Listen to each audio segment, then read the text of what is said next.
Are humans destined to live on Earth forever? Are settlements on other planets even a realistic option? And what if we lived in space? Today on What If Discussed.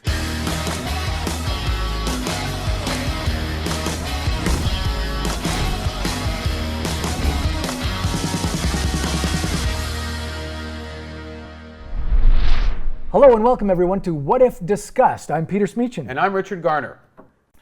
And Richard, today we're going to space. Hypothetically. Hypothetically. One thing is, as you'll find out during this show, I'm not going.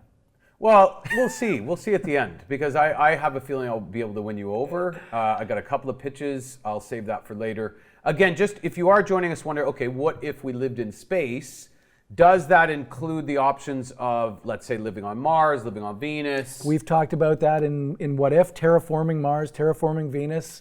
But no, that's not what we're talking about in this show today. We're talking about megastructures. Megastructures like the Death Star. The Death Star will probably be referenced once or twice today, but specifically some of the sort of more real ideas that you would have seen in a lot of sci-fi over the year, 2001 Space Odyssey, movies like Elysium, Babylon 5. Like, we've seen versions of megastructures in space for generally 100, 200 people, stuff like that in Star Wars, whatever. But what's been proposed by people going back as far back as the 20s and 30s, but especially in the last 30 or 40 years, but is a hotter topic these days with the Bond villains of Elon Musk and Jeff Bezos, and Branson as well, all discussing not just travel, talking about putting people into structures and living in megastructures for like forever. Yeah. Elon Musk, by the way, he's le chiffre. He'd be le chiffre, I think. He looks the part. Bezos would be more Blofeld. Yes, I mean that's central casting, right? And who is Richard Branson? I don't know who Richard Branson is. Branson starts off as a villain but turns good, I think. I think he's got the nice blonde hair, the whatever. But he seems to be. I mean, it's funny we talk about this, but it's interesting. All these types of personalities. I don't know how they would have been looked at when they were talking about, I'm thinking of going to space. Well, that was 5-6 years ago when they were successful in other ventures, whether it be Amazon, PayPal initially, obviously Virgin Atlantic. Well, now this is real. Like, people are hearing them not just talk about, they've hired people, they're putting plans together. So it's not so much of a hypothetical. If 20 or 30 years ago we're talking about this is crazy talk. I'm not saying we're close. But you got people like that with the money and with the will to be able to at least start advancing the discussions. Yes, and apologies to those three gentlemen. Obviously, they're very generous and very nice people. We'd love to have you on the show. Yeah. Yeah, I don't think 20 or 30 years ago this wasn't in the conversation, but now that we're building private rockets and talking about sending people to Mars, it's something that's on the horizon. And the urgency. I mean, that's the other variable that's entered the conversations is you have people. I mean, Hawking before he died was talking about getting off this planet at some point as having a plan B for various reasons. That sort of lifeboat idea of having options, whether it was we get hit by an asteroid or climate change damage increases exponentially, whatever it is, you do have people seriously considering what would be the option for this human species beyond the bonds of Earth. And that's something that was always just sort of crazy hypothetical talk, not so much these days. And the timeline is something that it blows people's mind too, right? Because we're not talking about 5 years into the future or something. This could be 40 years into the future. Yes. We could be talking 1,000 years into the future. Yeah. And it may take even 1,000 years into the future, it may take 6 years to build it. It may take 1,000 years to build it as well. And we don't have a good track record these days. I mean, back in the day of, let's say, FDR and the Green New Deal, long-term infrastructure projects were the norm. We're going to build a bridge. We're going to build a dam. It's going to be 15 years. It's going to be 20 years. We don't do that these days. The political cycle is too short. Generally, people want to fund things that they're going to be around to cut the ribbon at. And this is not going to be that type of thing. I think it requires more than just one country doing it. This requires a one world government, which scares people, obviously, or a dictatorship, or I like to liken it to, the days of the pharaoh having his pyramids built. He enslaved the people to build his pyramid. Is that what is going to happen? Are we going to be enslaved? Because I'm not going to quit my job to go build a space station for somebody to live in 50 years after I die. Why would I do that? I would hope that is not what is required. Yeah. Am I a negative Nancy on this? I don't know. Is this? No. I mean, I think that it's beyond the grasp of what we're at now. So it's, most people would say, I think we got bigger fish to fry here today, and this is where we would want to sort of divert that level of energy, that level of thought, and that level of resource. But there's also other people that can make a case that it's not the type of thing you want to say afterwards, you know what, I wish we had that option, because now we don't and it's too late. Yeah. Au revoir, as they say in Quebec. And that means? We will see. We will see. Well, let's see about our first guest. Dr. Ronke Olabisi has wanted to be an astronaut ever since she can remember. She earned her first of many degrees in mechanical engineering from MIT and a certificate from the Russian Moscow Aviation Institute in their Manned Mission to Mars student exchange program. She also has a master's in mechanical engineering and one in aeronautical engineering, and a doctorate. She's currently a member of Year Starship, an initiative that seeks to replicate the rapid technological developments stimulated by the moon landings by tackling human interstellar travel. Dr. Olabisi, thanks for joining us. Thank you for having me. So, Peter and I were talking before the show, and we were saying that 20, 30 years ago, this is a real hypothetical question. What if we lived in space? But it feels less hypothetical today. You see more people talking about, we talked about the big tech titans, Elon Musk and Jeff Bezos, really talking about sort of exploring the possibilities of this. How likely do you believe it is that we will one day be living in space? Well, I mean, that's a great question, but technically we have been living in space since before I was born in the 70s. Since 1971, there have been 11 space stations that have had crews living in them pretty much since then, for varying lengths of time. The Russians had Salyuts 1 through 7, although 2 crashed and doesn't really count. But then there was Mir, and then the U.S. had Skylab. The Chinese had Tiangong 1 and 2. And now we all have the International Space Station. So in terms of how likely, if you're considering that we do, then it's 100%. The longest record of living in space was set in 1995 at 437 days. So it's just, if you're talking about regular people living in space and not astronauts, like for primo real estate, I want to live in space because this is cool. I think you get a good idea of what might happen if you look at other extreme environments. So space is considered an extreme environment because the environment itself is going to kill you if you're not really careful, right? So without precautions, just microgravity, just being weightless, it affects every single organ system. In addition, outside of Earth's magnetosphere, you're exposed to cosmic radiation at a much greater rate. So 6 months of cosmic radiation on the space station is equivalent to 40 years of cosmic radiation on the planet, right? And we don't really have anything to block it in the same way that the magnetosphere blocks it in the atmosphere. In space, the microbiome is very different. The social and psychological impact of being in an isolated and confined environment is really considerable. And we have analogs to that to see how people will do. So space, very high altitude, deep sea, Antarctica, these are all extreme environments. And we have people who occupy research stations in Antarctica, people who occupy deep sea research stations, and people who climb Mount Everest. But everybody who does these things, they go there for a purpose and then they leave. So they either go there to do research, like in Antarctica, or tourism, like Mount Everest. Like, hey, I did that. But they don't live there just to be there. It's just too hard. So I think with space, it's going to be the same. We'll continue to live there for brief periods, but for research purposes, not just because I'm so cool, I live in space. There have been, though, megastructures proposed to take many people out in space, not much bigger than research stations. So, like megastructures like the Bernal sphere was proposed in 1929, and more recently in the 70s, we saw the Stanford Torus and the O'Neill cylinder. All these designs for the megastructures, they differ, but they all have one thing in common. They all rotate. Why is that? Well, to counter the effects of microgravity, astronauts, they have to exercise pretty much 4 hours a day. You want to maintain their bone mass. Your body's this really amazing optimization machine, and it decides, okay, clearly I don't need bones or muscle, and it starts getting rid of them. Like, this is such an optimal environment, and why am I supporting it? Why am I supporting all of these extra systems that I don't need anymore? So you begin to excrete calcium, because your skeleton is essentially this bank of calcium that you can draw from or put back.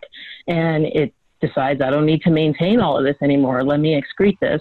And it puts you at risk for kidney stones because you urinate it out.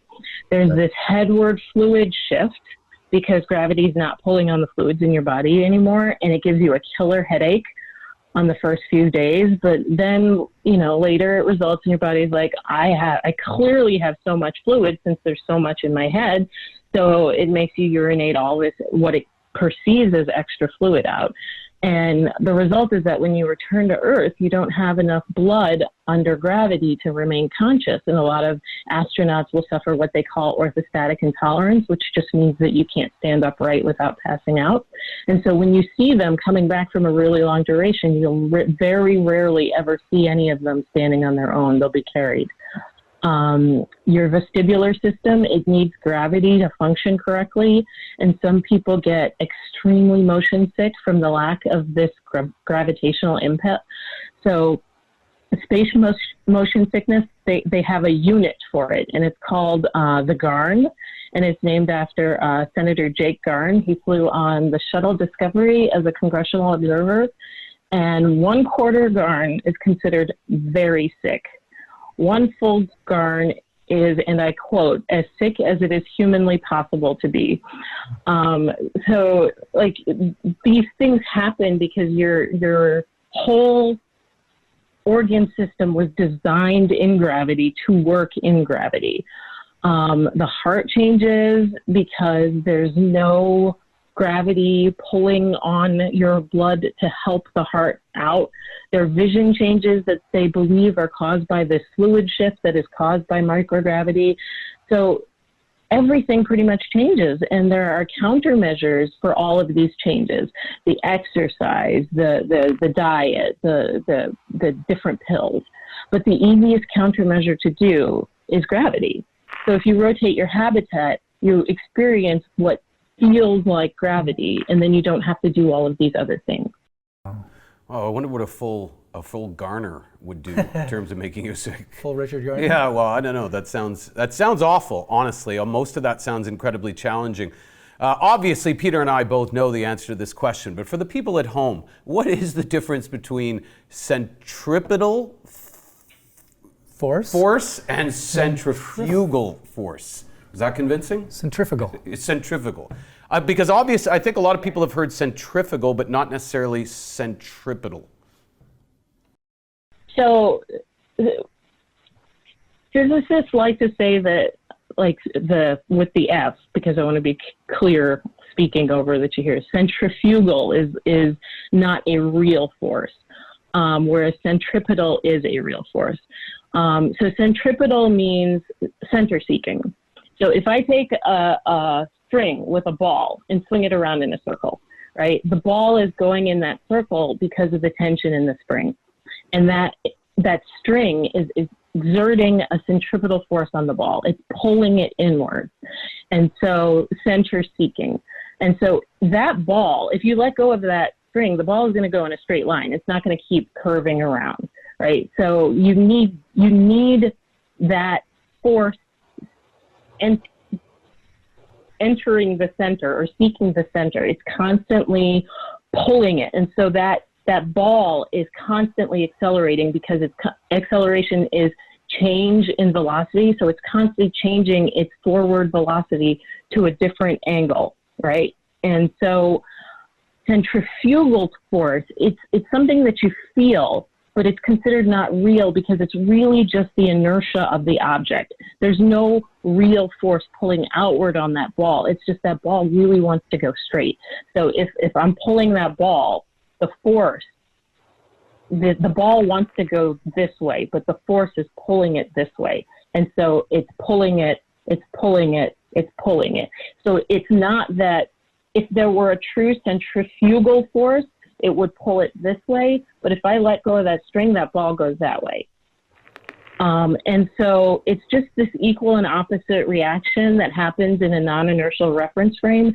So when you're in an inertial reference frame, which means a frame that's not moving, when you're in an inertial reference frame, you never see centrifugal force. When you're in a non-inertial reference frame, it is an apparent force.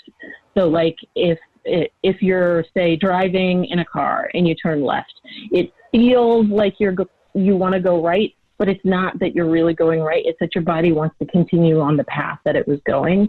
And so your body wants to continue going straight, but since your reference frame is turning left, to you, it feels right. And I don't know if that makes it more confusing. It's just, it's just this force that seems to you like if you're in that car, it seems to you like you're going right, but if somebody is looking down on you, to them, it seems to them like you're continuing straight. So if you're in this rotating habitat, your inertia makes you feel like you're being pushed into the ground in that habitat, the same way turning left makes you feel like you're being pushed to the right. I don't know if that was... That's exactly how Peter and I would have explained That's it. what we were thinking. That's exactly what we were thinking. Except we were usually a little bit more concise about it. Yeah. But thank you for your explanation. When we talk about living in megastructures in outer space, there's a lot of upsides to it. We can live in a climate-controlled area where it's always nice. Unlimited energy from solar panels and the sun. We can grow our own food locally. We're talking about maybe no economy, no money or anything like that. But there are downsides, and specifically, I'm thinking of space debris like asteroids, meteors, meteorites. What are the dangers of living in space? Well, so if I'm going to be super nerdy, I'm going to say you don't have any danger. Okay. So you don't have really any danger from meteors or meteorites. So meteoroids are space debris like asteroids. Meteors are meteoroids that are burning up in Earth's atmosphere. So technically, if you're in Earth's atmosphere, you're no longer in space. And meteorites are meteors that hit the Earth. So I'm not going to be that nerdy, so I'm not going to point out that difference. So I'll just in case you wanted to. But science fiction movies, which I love, but they do like to depict asteroid belts as these very dense places of floating rocks that are all around and you have to dodge them. But in reality, they're really very sparsely packed. There's supposed to be like 100,000 asteroids that are 1 kilometer inside. And it's estimated that these have one collision like every few billion years. Wow. Right? So maybe 2 in the lifetime of an entire solar system. But in fact, when NASA was trying to get close to an asteroid just to take a picture with Galileo, it really required some considerable effort to just navigate and find one and go near one. The Voyagers and the Pioneers that went in that direction, they went through the asteroid belt, they didn't even need to be directed to avoid any. So they didn't even need any kind of collision control. Now, that being said, those are for the larger ones. The Pioneer spacecraft were hit a couple of times by some micrometer-sized meteoroids, but, they were still functioning. They weren't harmed. But with humans, so like as size goes down, the number of particles goes up, so the number of asteroids are increases. So if you get hit with a micrometer-sized meteoroid, so you've got me saying it, then that could harm a person, yes.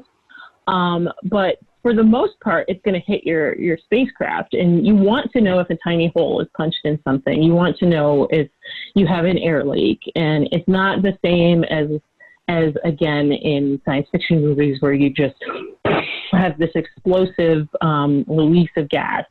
That's not going to happen with a tiny hole. What's going to happen is you're going to feel, did my ears just pop?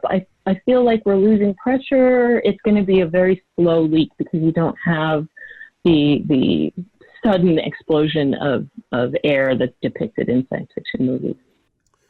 So like, when a rock hits your windshield, right? Small rock. Yeah, small rock. Yeah. You got a bit of a thing, but you can still drive. It's right? a size thing. It's now you talked about the human body, and I knew you have a unique level of expertise in that area. You talked about the challenges of being in space for extended periods of time.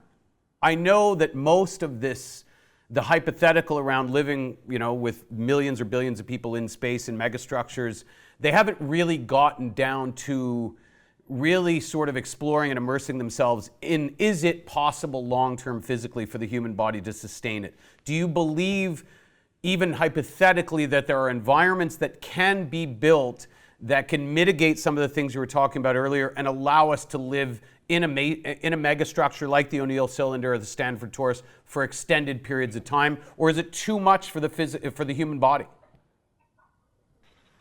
Well, so the space station is a great test bed for that, and that's what they're doing up there. They're testing that. And what we know so far, we can live 437 days in space, so we know we can live in that environment. But we also know that it's not the same as Earth. They were able to develop these candidates for salmonella vaccine because some viruses get more virulent in space. The microbiome is different. The food is packaged, it's intended for storage, it's intended for long duration. So everything that's going on in your gut is different than what is happening on Earth. Cosmic radiation, we still don't have any effective barriers for, except the magnetosphere and the atmosphere. And, pilots and people who live in high altitude places like Denver, where there's less protective atmosphere, they have more incidences of cancer. So there are a lot of things to figure out before living in space is a real option. But I mean, all of that having been said, we have been living in space since the 70s for about a year at a time. The idea for the Stanford torus originally was to collect solar energy and beam it back to Earth, and then solar power companies would sell it to the people on Earth. But in order for this to happen, we'd have to have people up in space building it, and we'd have to have residences for them. And also there was talk of the materials coming from mining the moon. So is a full-time settlement on the moon a possibility? Is that in coming up? Well, so if we're thinking of this as leapfrogging from a full-time settlement to the solar generators to things like that, we don't really need a settlement to build these space solar power generators. We don't need any kind of settlement at all. The U.S. companies, there are Chinese companies, there's the Chinese government, Japan. All of them are really looking seriously at building these photovoltaic arrays, and these would be developed in space to collect sunlight, to convert it into microwave energy, to beam that energy down to Earth. And it would be much cheaper to do this in the form of deployable satellites that are modular than to build settlements to then build them. So whether we need settlements on the moon to build a Stanford torus, we built the space station without having that, but the key was the assembly. So we can assemble things in space really fine. But when you have the full power of our manufacturing industry on Earth, it's easier to build on Earth than to build in space. It's easier to just build and then give it the completed device up there and then have the astronauts assemble it.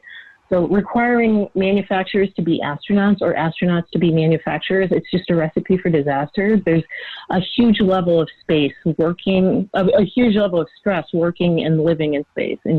And just having the units in place, the manufacturing, then the transport, and then the assembly, and knowing you can do this in the least stressful way possible. It's not a good idea to try to combine all these things to build something to be built in space, to be put together by people who are stressed out that they're afraid that any mistake they made with this assembly is going to kill them. And so that having been said, all of that having been said, 3D printing has been a game changer. So you can 3D print metal, and you can use bioengineering to grow materials. And these may give additional options where you're not having to have this manufacturing industrial complex up there. You can grow these things in an automated fashion and then assemble. And so I think assembly is the key. And I do think that using bioengineering to grow things is more likely than mining the moon. We can use bacteria to grow plastic. We can develop these things in sight. And I think that's probably more a viable option than trying to do these things because you would have to go and see what the moon had. You would have to go and smelt the things that you need. You would have to set up a manufacturing complex on the moon, or you could have a vat of bacteria. So Pete and Richard's moon mining operation it's not going to happen. I thought it was a good idea on paper. We'll just keep trying to come up with stuff. Before we let you go, well, hey, listen, we're gonna need consultants. We're gonna need experts here. You, from what I understand, since you were a young girl, wanted to be an astronaut. Not sure if that's true. You read stuff on. If that's the case, and let's say all of the things we've talked about somehow have been fixed. We've figured them out. We're 20, 30 years ahead, and somehow we've ironed out all the wrinkles. Would you personally, if you had the opportunity, be one of the first people to agree to live in space? Well, it depends on how long you mean. So live forever and ever and ever in space? You could come back a couple times. Oh, I could come back. If I could come back, definitely. Well, yeah. I mean, who wouldn't? It would be, yes, I've always wanted to be an astronaut. Yes, it would be a wonderful, wonderful dream. But I've always perceived of it as going up there to work in space. So particularly because when you ask people, would you go and live in Antarctica? Most of them would say, why? You know, and so it's an isolated and confined environment. Now, if it were something like where we've got the Elysium kind of Stanford inner developed tourists, you know, and it's all fully developed and fully deployed, yeah, I'd move there. But it's not going to be like that for my lifetime. So I would just go there for work and then come back. Yeah, I suspect you're right, and we'll defer to you on this one. Yeah. We really appreciate you joining us today because obviously we've learned a lot. And again, like I said earlier, this is the place to go full-on nerd. So we appreciate the level of depth and comprehensive insight because that's actually what the people who are watching and listening want. Where can people find out more about 100YSS and your work? 100YSS.org is the URL. I'm listed on the University of California, Irvine Biomedical Engineering Department site, and it lists a little bit of what I do. And 100 Year Starship, if you want me to talk a little bit about that. Please, yeah. So it's, so I'm going to talk about it by backing up and talking about the moon landings, right? And so we landed on the moon in 1969. If you think about 100 years before, if you think about 1869, everybody would have thought that was science fiction too. But if you ask them then, well, let's make sure we have all of the technology in place to do this. Pretend it's not impossible. Let's just do it. In the less than a decade since we decided to go to the moon and then did it, the technological developments that came from it, like we have scratch resistant glasses because they had to go to the moon. We have water recycling because they needed to recycle their water to go to the moon. We have shoe insoles because the astronauts needed that. We had cordless tools because they had no place to plug it in. There are so many things, like even communication satellites. We are zooming now. We have cell phones. We have like satellite television, satellite radio, because of the development that happened from going to the moon. So we're really living in a space age. NASA has a site where you can go and you can look at all the things that you have in your household because we went to the moon. And it really stimulates advancement in technology, having a goal that is so far beyond what we have ever done. And those goals push technology.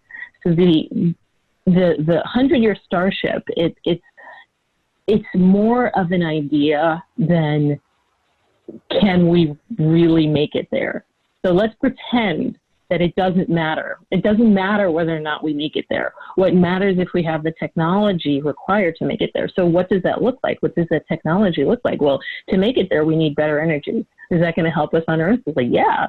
To make it there, maybe we need suspended animation. Can I imagine anything for which that would happen on Earth? Yeah, you need a rare operation and you're not going to make it because the person is too far away. So you put you in suspended animation and you can wait for that surgery or you can wait for those resources.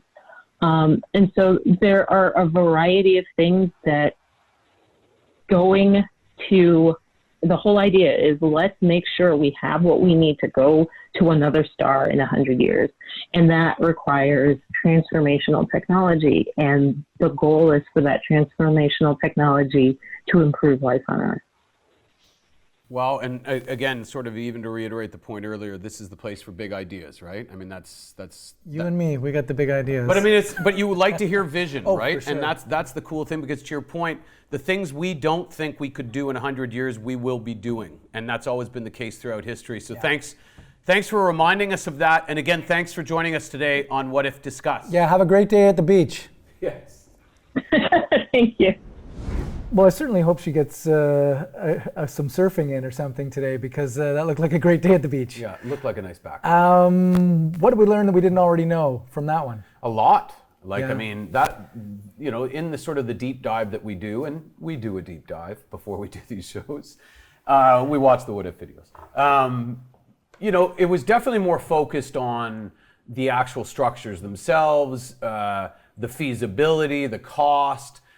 What she really was able to sort of focus me on was being reminded that it's very difficult for the human body to be in space. Yeah, I didn't know that stuff about gravity. I thought the reason for gravity is just so that we could have a solid ground to walk on, but it turns out it's because of all the fluids, and mostly because when you return to Earth, so that your body can react better when you get back to Earth. I wonder if there was no gravity, if we lived forever out in space, would there be much of a difference? Yeah, and she talked about Scott Kelly, who I believe is has got the record now for living in space for, I don't know, it was like 400 plus days, which she talked about over a year, which, when you think about it, you're like, oh, that's crazy. Like, I mean, you're up in a space station for over a year. I mean, obviously we've talked a lot about isolation in the past 3 months. Everywhere people have talked about how difficult that is. Imagine being in a space station for that long.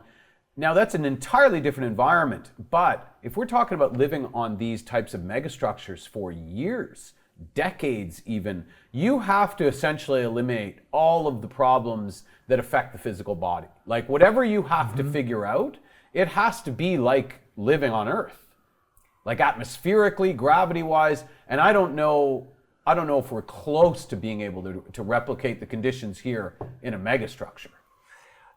Speaking of the megastructures, she talked about how we wouldn't actually build them out in space. Yeah. But I always thought, okay, we'd send astronauts up there and they'd be in spacesuits and they'd be, But apparently that's not how it's going to go. So if that's not how it's going to go, and we have to prefabricate Yes. things here on Earth and send them up to space, I can't see us ever building an O'Neill cylinder that can hold 1 million people, doing it at that rate. Like, it seems to me like it would take 100 million years. Well, she referenced the space stations, right? And I don't know, but you can Google it. How long did it take to build the ISS? How long did it take to build, Mir and all those things? Yeah, but those are for 10 people max. And that's like, where I'm going yeah, here. right, Like, yeah. I mean, and if you look at them, they're, they're incredible accomplishments relative to what we're seeing in these proposed megastructures.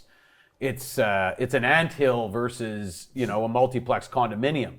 These things that you're talking about here that are rotating in space, that can accommodate, that's a massive undertaking that, again, to your point, scope-wise, size-wise, all that. So, yeah, she was right. We've lived in space technically for decades. But we're not talking about that really. We're talking about not having the whole sort of space station thing replicated with few people. We're talking about being able to live there as an extension of Earth. So I don't want to say we're light years away from that, but we're not close, in my opinion.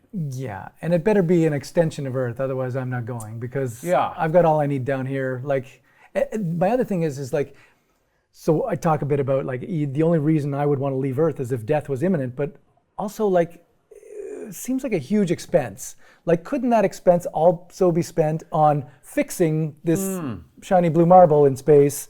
Instead of spending $47 billion trillion, how much would it cost to fix our problems down here? Yeah, and that politically you'd have a very difficult time to be able to justify the cost of this when people are saying exactly what you just said. What? Like, you're proposing something that's going to cost, and we've seen estimates of $600 to $900 billion, and those are just pulled out of the sky. I'm sure it's more than that. Nobody knows. And how would you justify that? Unless, again, like, that's ultimately the sort of catch-22 is you're going to need an imminent level threat to create the urgency to get it done. But with the long arc it takes to build one, it's never going to be able to be done that quickly. So it's either you build it as a lifeboat or you don't build it. We're never going to see it. I mean, in our lifetime. Even if it does get built, and it probably will, it's not going to happen. I see it in a few hundred years. Well, we hope you enjoyed our hypothetical trip to outer space. If you enjoyed your time here and want to find out more, well, why don't you check out our extended audio version? Click on the link in the description below. We'll speak to one of the leading presenters on astronomy and space exploration, Jerry Stone, about the benefits of moving our civilization into space. Until next time. Until next time. Thanks very much. We'll see you next time on What If Discussed.